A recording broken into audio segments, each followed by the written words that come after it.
Auzubillahiminash-shaytanir-rajeem. Bismillahir-rahmanir-rahim. Ladies and gentlemen, today's topic is very important because it is about minerals and salts. These are micronutrients which are available in different forms and shapes, and even we get them in some formulations and preparations which are produced other than the natural resources to help them as a supplement, to help us as a supplement. So salts and mineral, they are required all the time to maintain the pH of the body and to maintain the regular normal functions within the cell. Among these very important minerals are sodium, potassium, calcium, iron, sulfur, and chromium, copper, zinc, magnesium, manganese, phosphorus. So we get them from different sources and we need them all the time. So no matter we are having macronutrients in our food, and we track the record of those macronutrients and we keep them in an order and proportion, but many a times because we are not having a balance in our diet, so we miss these important minerals and there is deficiency of these minerals in us.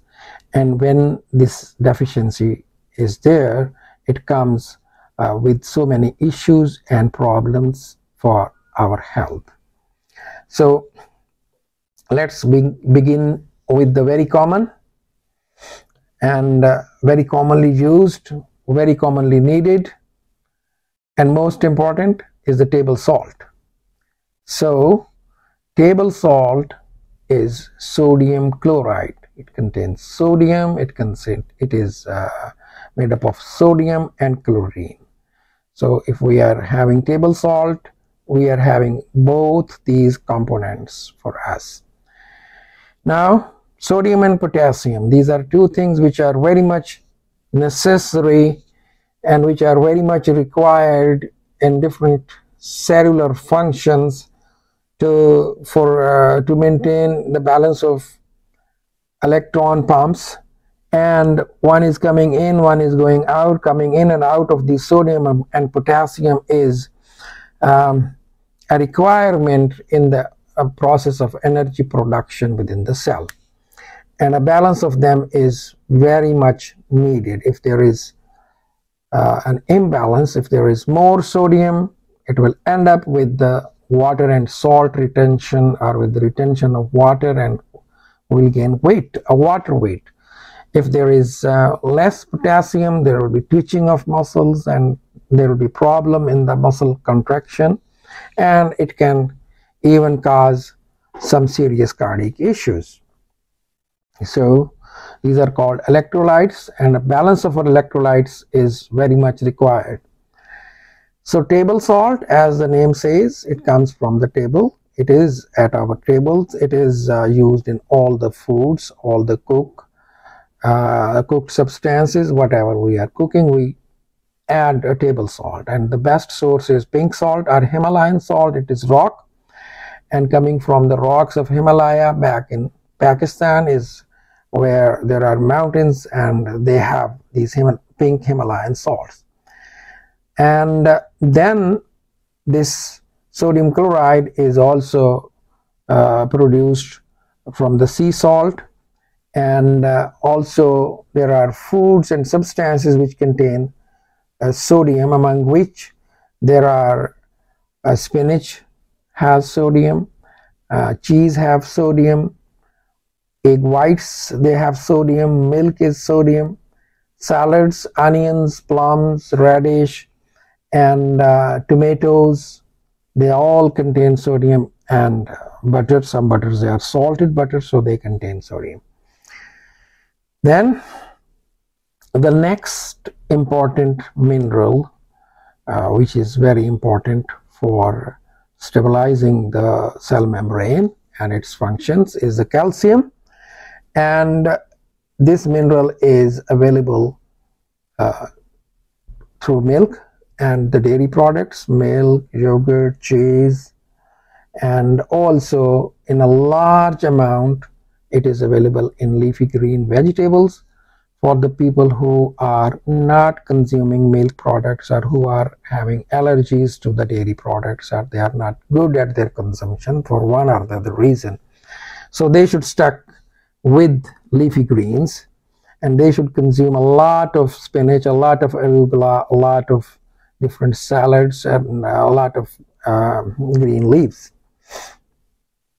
Then comes magnesium, which is also very important mineral, and it is required in different enzymatic functions, and it is found in milk, it is found in different nuts, particularly the almonds, and also it is present in some fruits like grapes. It is present in salads, olives, tomatoes, and is also present in apple and plums. The next is potassium. So as I said, potassium is equally important as the sodium. So normally the levels of both, they are almost nearly equal in the blood and serum, so they balance each other.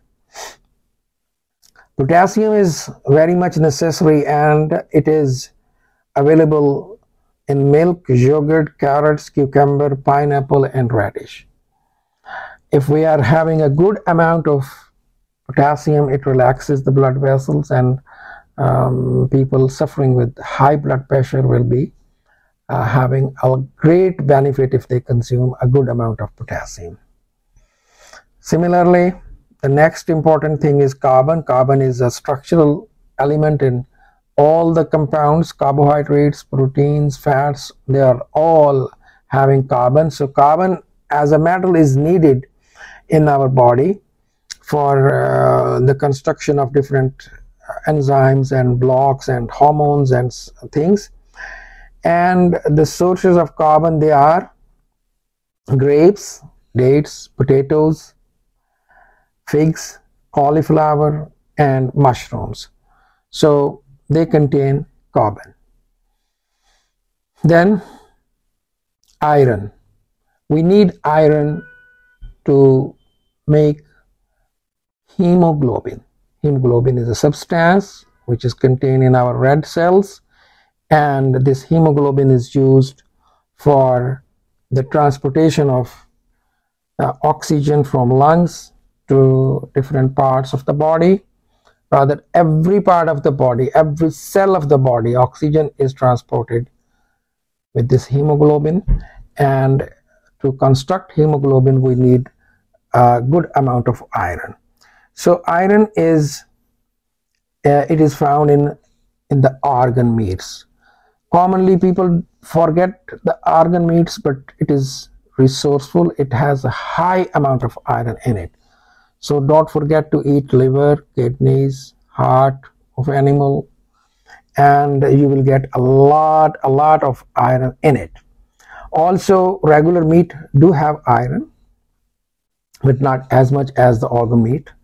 Then eggs have iron, fish and cheese, they have iron.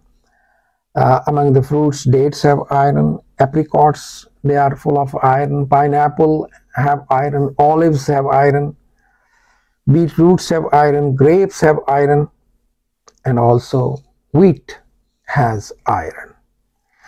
Then comes another important mineral is sulfur, which is needed in very much reactions occurring in the body, enzymes, and even hormones, they need sometimes sulfur. And sulfur is found in eggs, apricot, grapes, dates, and wheat, spinach, greens, they also contain sulfur. And there is sulfur in fish, peas, olives, mushrooms, peanuts, and so on. Phosphorus is another important thing. It is to balance the renal function, and to balance calcium in the blood and in the interstitial spaces and in the body. The calcium is balanced with phosphorus. They are regulated by the parathyroid hormone in the body, but the resources for phosphorus, they are milk, cheese, eggs, meats, olives, mushrooms, peanuts, tomatoes. They all contain good amounts of phosphorus. Okay, when we are talking about the thyroid, so thyroid hormone is very much important for the regulation of our metabolic activity, and the metabolism is definitely dependent on the levels of thyroid, and if the balance is disturbed or there is low levels of thyroid, it causes hypothyroidism, which comes up with so many problems and issues. The essential component for making the thyroid hormone is iodine, which is now lacking because the lands, they are lacking iodine, and it is not coming from the sources from the land. So we need iodine for these thyroid functions, and the good levels of iodine, they are present in cauliflowers, tomatoes, grapefruits, and salads. But in many countries, in the United States and many other countries, iodine is now added into the table salt.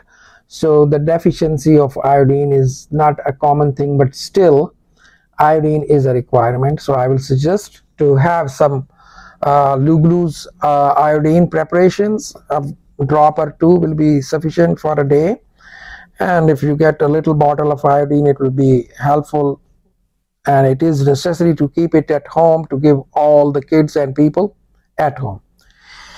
Thank you very much for watching this, and I hope this will be helpful, and do not forget to take notes wherever it was required.